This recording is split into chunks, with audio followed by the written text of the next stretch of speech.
primeira igreja presbiteriana em Petrolina. Uma igreja para frequentar, muito mais uma família para pertencer.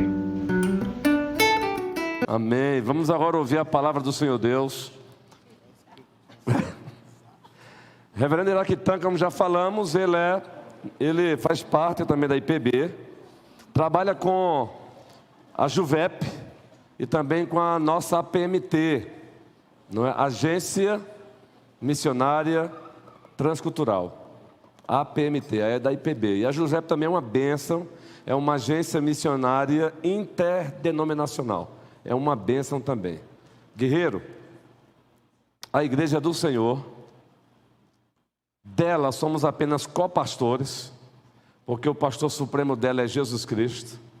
Então, sem restrições, fale o que ele mandou falar, que estamos aqui para ouvir.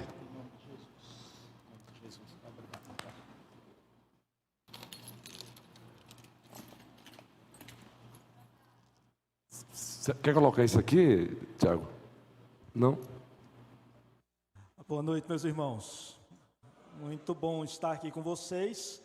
E eu queria que a gente orasse, eu queria que você baixasse sua cabeça. O Senhor conhece o seu coração, o Senhor conhece o meu coração, sabe das nossas necessidades, conhece muito bem as orações mais escondidas da nossa alma. E eu creio plenamente de que Deus responde através da sua palavra. Então nós queremos ouvir Deus falar. Eu quero ouvir Deus falar. Então eu queria que você baixasse sua cabeça e pedisse ao Senhor que tratasse nessa noite com você. Eu estou pedindo também ao Senhor que Ele trate comigo. Ó Deus, nós vamos olhar as Escrituras Sagradas. Mas o Senhor já olhou o nosso coração e já ouviu também a nossa oração.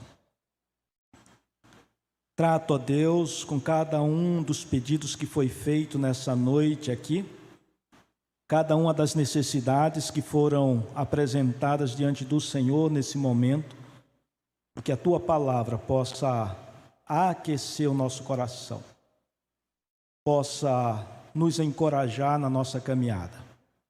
Eu te peço em nome de Jesus. Amém. Graças a Deus.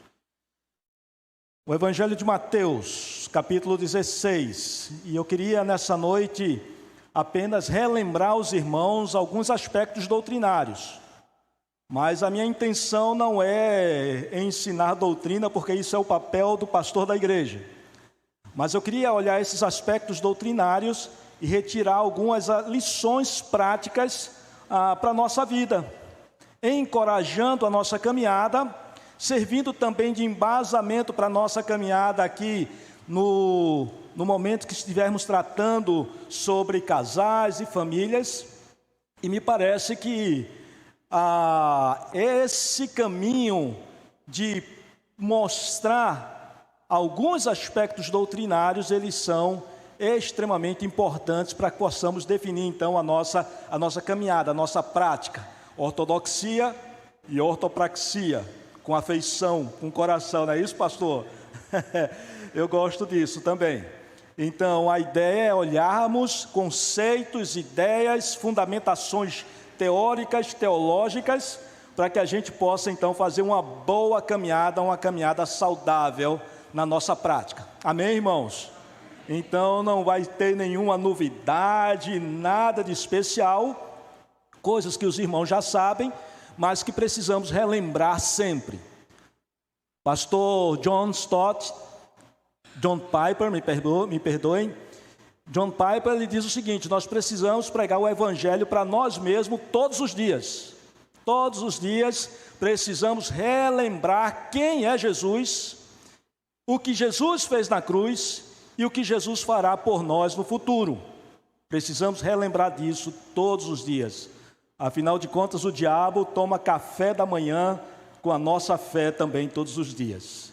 E precisamos relembrar aspectos básicos da nossa fé para que a gente possa caminhar debaixo da graça do Senhor. Mateus foi escrito já na segunda metade do primeiro século. talvez ali nos anos 80, depois dos acontecimentos com Jesus. E tem um estudioso, David Bosch, ele me fez pensar algumas coisas, pastor. Ele me fez refletir a respeito dos escritos do Evangelho de Mateus. Então ele me traz uma informação interessante. Ele diz que possivelmente Mateus estava pastoreando uma igreja ali na região da Síria, na segunda metade do primeiro século. Os irmãos já pensaram sobre isso? Por que os evangelhos foram escritos depois de mais de 50 anos dos acontecimentos de Jesus? Qual seria então a situação das igrejas naquela época? Como estariam as igrejas naquela época? As igrejas estavam plantadas, espalhadas pelo mundo conhecido.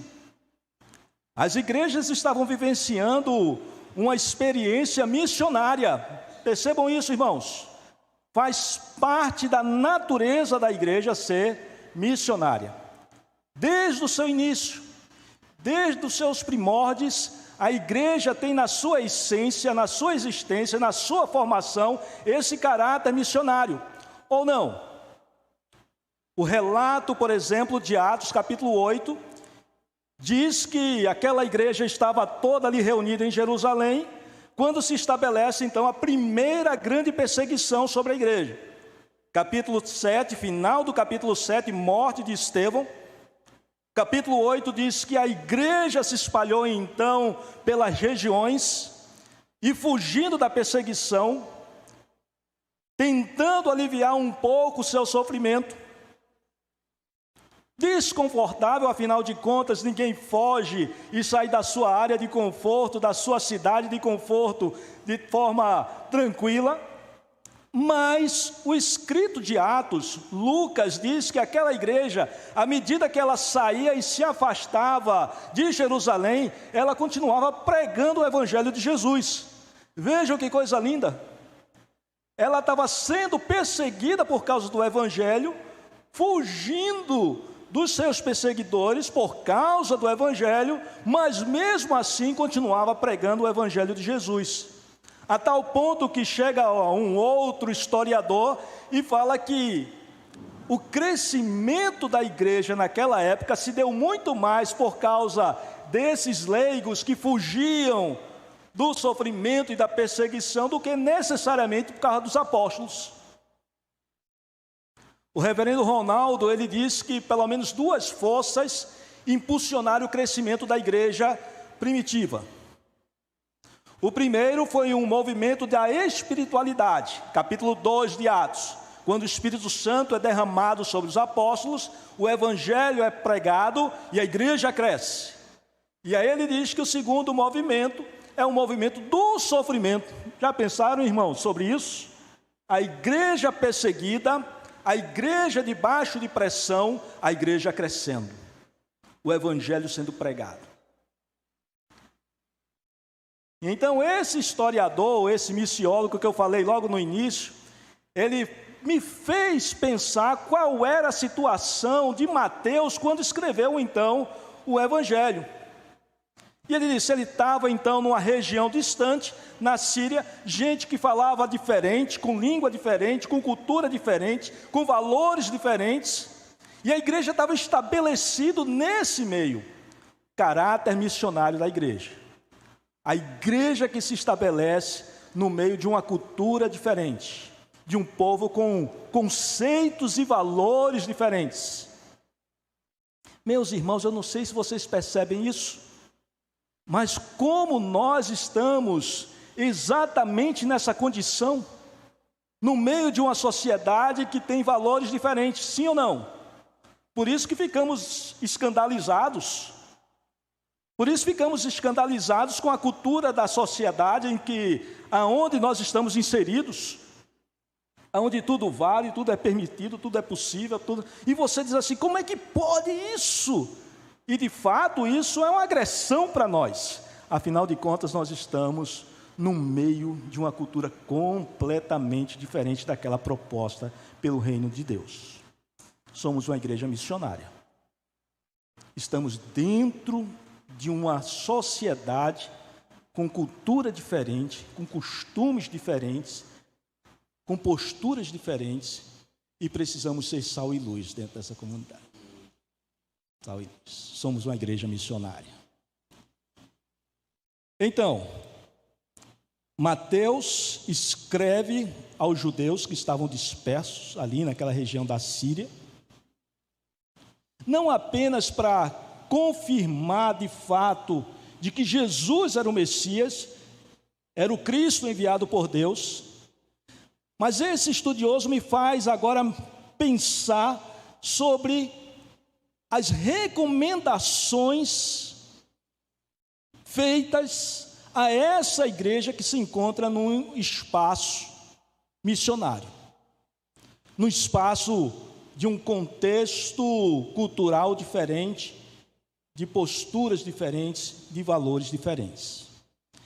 Então eu queria ler esse texto, e quando estivermos lendo, que a gente perdesse um pouco aquela forma de ler os evangelhos, como sendo apenas narrativas do ministério de Jesus e da vida de Jesus, que são, mas que são ensinamentos e encorajamentos para a nossa fé e para a nossa vida, dentro do contexto onde nós estamos vivendo. Amém, irmãos? Vamos fazer assim então? Vamos ler, não apenas observando a narrativa, a história do ministério de Jesus, ou pelo menos um pedaço da história do ministério de Jesus, um evento da vida de Jesus, mas buscar então elementos que fortaleçam a nossa fé, para que a gente possa testemunhar do Evangelho de Jesus no mundo doido, caído como o nosso. Amém? Vamos embora então. Mateus capítulo 16, a partir do versículo 13. E eu vou ler lentamente e vou parar pelo meio e a gente vai tentar explicar uma ou duas, três coisas, relembrando os irmãos alguns conceitos básicos também. Indo Jesus para os lados da Cesareia de Filipe, perguntou aos seus discípulos: quem diz o povo ser o filho do homem? E eles responderam: uns dizem João Batista, outros Elias, e outros Jeremias, e outros algum dos profetas. Mas vós, continuou ele, quem dizeis que eu sou? Versículo 16. Respondendo Simão Pedro, disse: tu és o Cristo, o Filho do Deus vivo.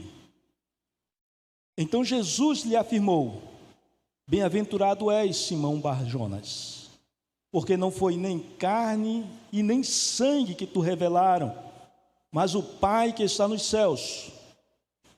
Também eu te digo que tu és Pedro, e sobre esta pedra eu edificarei a minha igreja, e as portas do inferno não prevalecerão contra ela.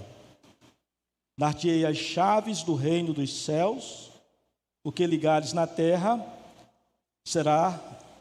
terá sido ligado nos céus, e o que desligares na terra terá sido desligado nos céus. Então advertiu os discípulos de que a ninguém dissesse ser ele o Cristo. E queria começar pelo meio, relembrando os irmãos a respeito do conceito de igreja. Versículo 18. Também te digo que tu és Pedro, Petros, no grego, e sobre essa pedra, edificarei a minha igreja, e as portas do inferno não prevalecerão contra ela. A ideia de igreja posta aqui é a ideia de assembleia, de ajuntamento, de reuniões. A igreja, então, ela é a reunião de pessoas, o ajuntamento de pessoas. E certa vez perguntaram ao reverendo Augusto Nicodemos o seguinte: pastor, se eu sou igreja, para que ir para a igreja? Vejam que pergunta, irmãos. Pergunta de desigrejados, daqueles que têm certo desconforto da convivência comunitária. Se eu sou igreja, para que ir para a igreja? E o reverendo Augusto responde: me perdoe, minha irmã, mas você não é igreja. Você é o templo onde habita o Espírito Santo.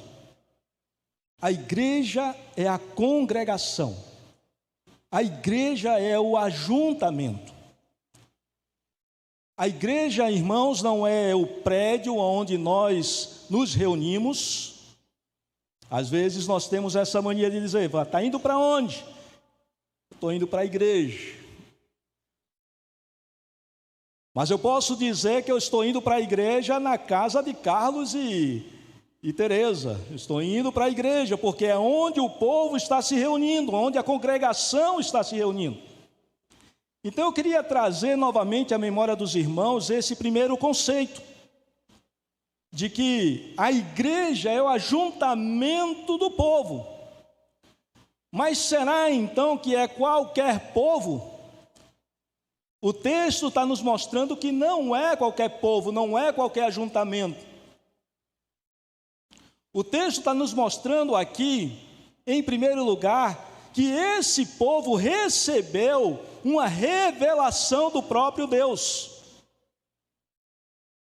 Percebam aí que quando Jesus conversa ali com Pedro e pergunta então o que é que as pessoas estão falando a respeito dele, e os discípulos dizem: olha, alguns dizem que tu és Elias, algum dos profetas. E aí então Jesus volta a pergunta para os discípulos e diz: e vocês, o que é que dizem a respeito de mim? Meus irmãos, essa pergunta que Jesus faz aos discípulos é uma pergunta crucial para a nossa fé. É uma pergunta crucial para que a gente possa avaliar a nossa fé, no que nós estamos crendo, naquilo que nós estamos professando. Sabem por quê? Trabalhei durante alguns anos lá na região amazônica, como missionário, Alto Rio Negro. Década de 50, uma mulher chamada Sofia Miller desenvolveu um trabalho belíssimo ali na região do rio Içana. O rio Içana é um rio que corre saindo ali da Colômbia e se junta com o rio Alpés, e os dois se juntam formando o grande Rio Negro, que nós conhecemos e aprendemos na escola. Essa mulher, na década de 50, desceu então o rio Içana, evangelizando abundantemente aquelas tribos que estavam naquela região, a tal ponto que foi conhecido aquele rio como sendo o rio dos crentes, de tantas igrejas que foram plantadas naquela região. Aquela mulher era uma mulher abençoada, de uma força missionária impressionante. Porém, ela era muito mais evangelista do que plantadora de igreja. Ela evangelizava muito bem, pregava verdades bíblicas, pessoas se convertiam. Porém, ela não tinha tempo de ensinar, de discipular aqueles indígenas. Então ela pregava, formava, organizava ali aquele ajuntamento de pessoas e saía rapidamente para outra tribo e pregava ali, reunia pessoas, deixava escrito então como fazer o culto, como distribuir uma santa ceia, como fazer um batismo, e saía para uma outra região. O resultado disso é que aquele rio se tornou tão sincrético, e deixa eu explicar aqui o que é sincretismo para aqueles que não lembram. Sincretismo é a junção dos conceitos e da sabedoria religiosa do passado com o novo conhecimento cristão que chegou. Junta esses dois novos entendimentos, conhecimentos religiosos e forma aquela miscelânea de religiosidade. A tal ponto, irmãos, de acontecer de um presbítero de uma determinada igreja indígena, olha só que coisa boa, vai chover. Amém, graças a Deus. O filho dele adoece, ele leva para o pastor ora, mas o filho não fica bom. E o que é que ele faz com o filho? Leva para o pajé, para o feiticeiro, para o curandeiro, para que haja resultado naquilo que ele estava pedindo a Deus. Sincretismo religioso se estabeleceu naquela região. Hoje, quando a gente chega em algumas dessas igrejas e perguntamos para eles assim, por que você é crente? E ele responde, porque eu sou batizado, frequento uma igreja evangélica e sou casado com uma mulher evangélica. A pergunta é, e para vocês, quem é Jesus? Quem é Jesus? E a resposta vai definir de fato qual é o tamanho da minha fé.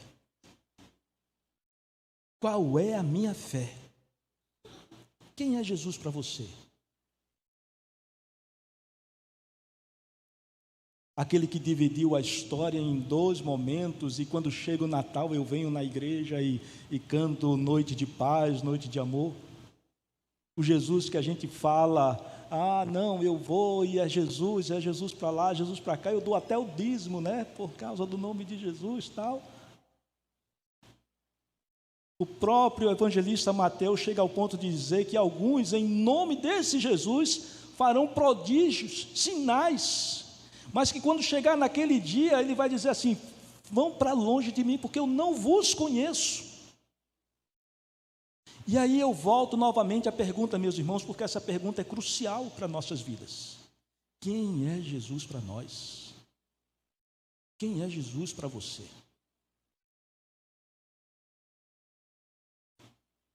E aí então, no relato bíblico que nós lemos, Pedro se levanta e diz o que, irmãos? Tu és... Quem lembra? Esqueceram? Ou dormiram? Não durmam não, senão aí o pastor não me chama mais para vir aqui. Tu és o Cristo, o Filho do Deus vivo. Tu és o Cristo, tu és o Salvador, tu és o prometido de Deus. Tu és aquele que se fez carne e habitou entre nós, cheio de graça, cheio de verdade. E nós vimos a tua glória. Percebam isso, irmãos. E sabe o que é que me encanta no texto? Porque diz o texto que essa revelação dada a Pedro não é uma elaboração humana, mas é uma revelação do próprio Deus. Não é uma capacidade da gente elaborar as verdades do Evangelho. E eu me convenci porque o pastor Iraque me contou e me falou do Evangelho de forma tão clara. E agora sim... Não é, irmãos, mas é uma revelação do próprio Deus, é o Espírito quem vem e abre os nossos olhos, que abre o nosso entendimento. E eu vou dizer um negócio para vocês, os irmãos vão concordar comigo. Já devem ter essa experiência, já devem ter tido essa experiência, de pregar o Evangelho para alguém, essa pessoa entender o Evangelho, e você dizer assim, então, vamos tomar uma decisão por Jesus, vamos caminhar com Jesus, e ela dizer o quê? Desculpa, pastor, não estou pronto. Não está pronto? Você não entendeu, não, que eu falei? Não, entendi, pastor, sim, mas eu não estou pronto. Tinha um homem que trabalhava na nossa casa lá, seu Nau, e eu dizia para ele, falava do Evangelho para ele, e ele dizia assim, não, pastor, eu não estou preparado. Eu cheguei ao ponto de dizer para ele: seu Nau, o senhor está indo para o inferno, seu Nau. O senhor está entendendo? Ele disse: estou, pastor, eu sei que eu estou indo para o inferno. Então, seu Nau, vamos tomar uma decisão por Jesus? Vamos caminhar com Jesus? Ele dizia: não, pastor, não estou preparado. Ele entende com a mente, mas a sua alma está cega de entendimento e não recebeu a revelação de Deus. Eu conto sempre também de uma garota que trabalhava comigo lá pela Universidade Federal lá de Pernambuco, e eu pregava o evangelho para ela muitas vezes. E aí saímos então para o Amazonas. Quando a gente voltou, ela estava lá na igreja que a gente frequentava, lá nas Graças. Eu disse: oxe, mulher, está fazendo o que aqui? Ela disse: nem te conto. Eu disse: agora tu vai contar, eu quero saber dessa história. Ela disse: teve um dia que eu saí de lá do laboratório, aperreada da vida, angustiada, chorando. Sentei no ônibus, o ônibus cheio, lotado, e aquela agonia. Passou uma mulher com a bolsa bem grande, e ela meteu a bolsa na minha cabeça, e eu com raiva, fiquei com mais raiva ainda, olhei com a cara feia para ela, mas pendurado na bolsa dela tinha um chaveirinho, e escrito nesse chaveiro, dizia o seguinte: entrega o teu caminho ao Senhor, confia nele, e o mais ele fará. Aí ela disse: entreguei minha vida ali a Jesus. Aí eu digo assim: perdi para um chaveiro. Com toda a minha teologia, com toda a minha estratégia, com todo o meu método, toda a minha capacidade de explicar, é uma revelação de Deus, irmãos. Deus é quem nos revela o evangelho de Jesus. Não é a nossa elaboração, não é sangue nem carne, mas é revelação do próprio Deus. Então percebam, igreja é o ajuntamento de pessoas que receberam uma revelação. Amém, irmãos? Amém. E uma revelação de quem? Do próprio Deus. Salmo 121. Elevo os meus olhos para os montes, de onde me virá o socorro, de onde me virá a salvação, de onde me virá então o alívio para a minha alma. O meu socorro vem de quem, irmãos? Do Senhor. Do Senhor. E qual Senhor? Que fez os céus e a terra. Miqueias conta que quando Deus se levanta do seu alto trono e anda pelos lugares altos da terra, esses lugares altos se derretem como cera por causa do poder de Deus. É o Deus que criou os céus e a terra. Não é uma força aética que o pajé consegue controlar, fazer a reza dele para o bem ou para o mal. Não é uma força cósmica que enche a terra, não, é o Deus pessoal, o Deus que fez todas as coisas, o Deus que ama, o Deus que amou a sua vida, amou a minha vida, teve misericórdia de mim e de você, e decidiu enviar o seu próprio Filho, para partir o seu corpo, para derramar o seu sangue, para que a gente tivesse salvação. Revelação de Deus. Revelação do Deus que está sentado no alto e sublime trono, como viu Isaías, no capítulo 6, eu vi o Senhor sentado no alto e sublime trono. Ele está dizendo que esse Deus governa esse universo, Deus governa o mundo. Não há nenhum centímetro desse mundo que não seja governado por Deus. Não cai um cabelo da sua cabeça, da minha cabeça, que não seja pela autorização de Deus. É o Deus Todo-Poderoso que guarda a minha vida, que guarda a sua vida, guardará a nossa entrada e guardará a nossa saída, não só hoje, mas eternamente. Foi o Deus quem revelou o Evangelho para você. A igreja, então, meus irmãos, não é um ajuntamento de pessoas que querem ser bonzinhas ou bons pais. É isso também, num segundo momento, a gente vai ver isso durante a semana. Mas em primeiro lugar, esse Deus Todo-Poderoso decidiu revelar o Evangelho para você e para mim. É a igreja. É a reunião de pessoas. Não é o templo. Alguém me falou, não sei se foi o pastor, de alguma comunidade por aqui, que não tem templo. Não tem espaço. Eu estive agora na Angola, numa igreja que não tinha, era o céu aberto. Era o céu aberto. Mas era a igreja de Jesus.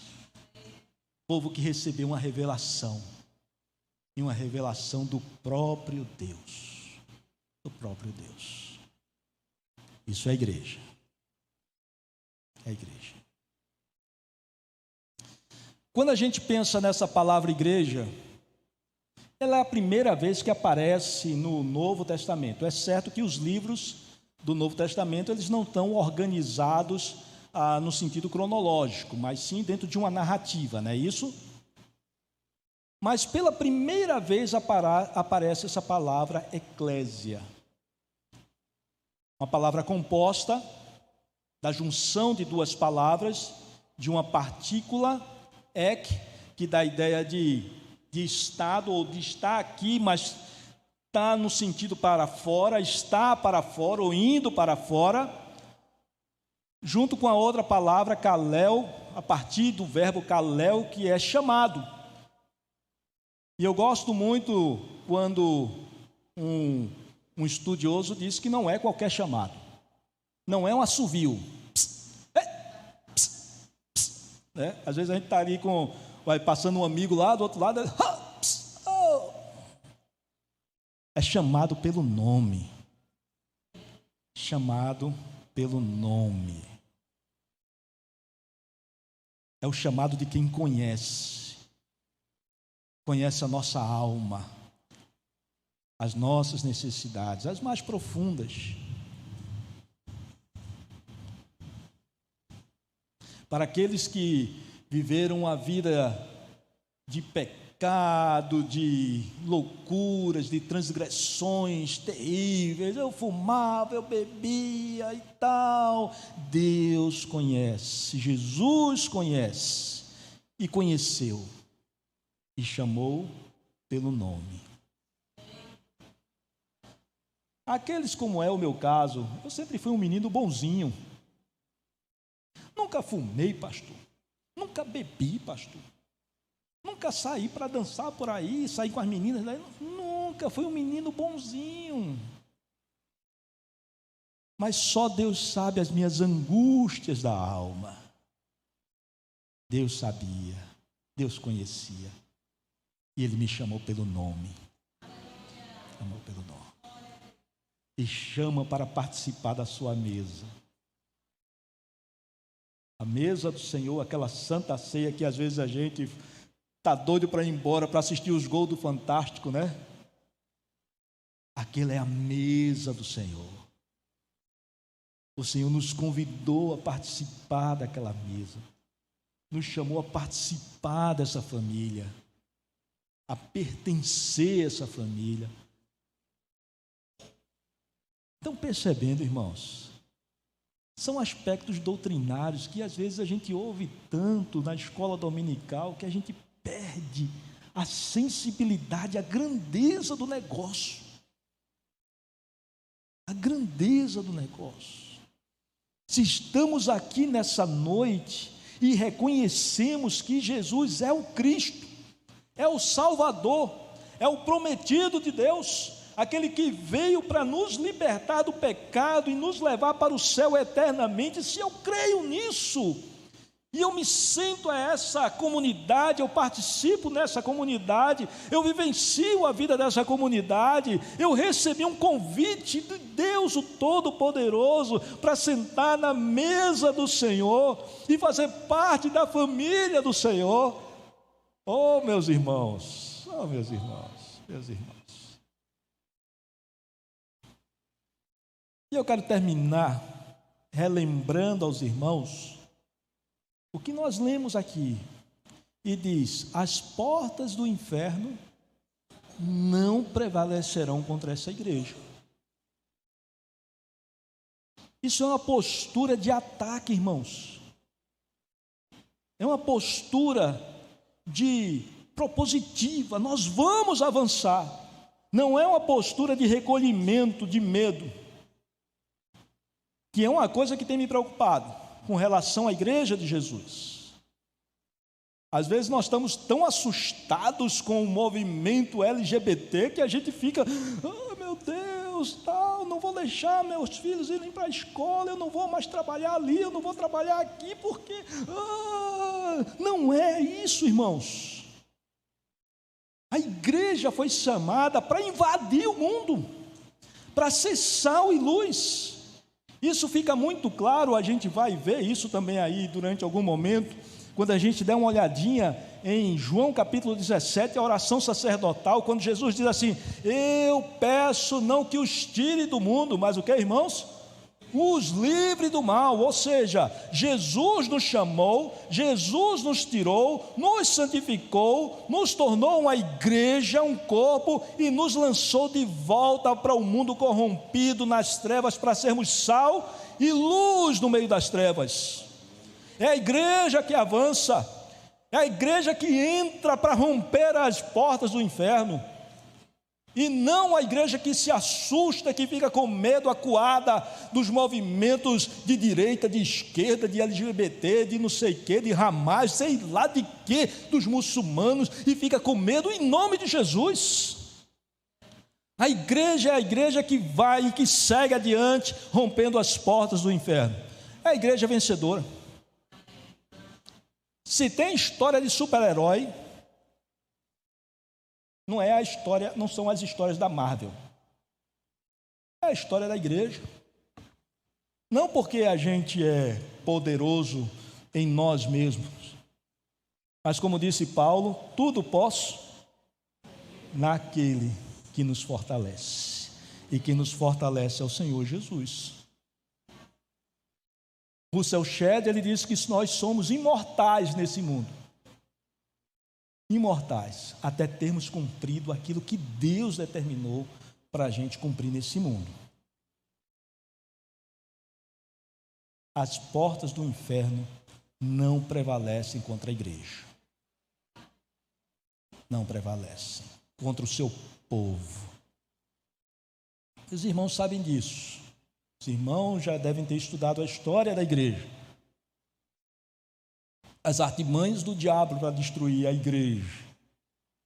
E eu quero chamar a atenção aqui mais uma vez. Eu não estou falando da igreja espaço físico ou da instituição. Eu estou falando desse povo que recebeu um chamado, convidado para se aproximar da mesa, e fomos selados pelo Espírito Santo de Deus, que habita em nós e que está conosco. Um dia sim, o outro não. Um dia sim, o outro não. Amém, irmãos? Amém. Presta atenção, irmão. Presta atenção. Não dorme, não. Não dorme, não. Está conosco todos os dias, até a consumação dos séculos. Amém, irmãos? Vamos então fazer o nosso trabalho de missionários, vamos fazer o nosso trabalho de evangelistas, vamos caminhar com a cabeça erguida, não numa perspectiva da prosperidade, eu sou filho do rei, eu tudo posso, eu não adoeço, não é isso não. Vamos levantar a cabeça, porque nós somos comprados e remidos no sangue do Cordeiro, e vamos morar eternamente com o nosso Senhor.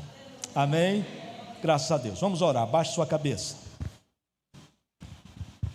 Deus, nós te agradecemos pela tua palavra, ó Deus, que o teu Espírito, ó Deus, que conhece o nosso coração, que conhece o meu coração, o coração dos meus irmãos, e o teu Espírito possa fortalecê-los, ministra o coração deles e permita, ó Deus, que saiamos daqui mais crentes ainda, mais fortalecidos na nossa fé, confessando com o nosso coração e com a nossa boca que tu és o Cristo, o nosso Salvador, o Messias prometido de Deus, a nossa esperança, a nossa razão de viver. Ó Deus, muito obrigado pela tua presença em nós, pelo teu Espírito que vive conosco, está conosco, anda conosco e nos aponta o caminho.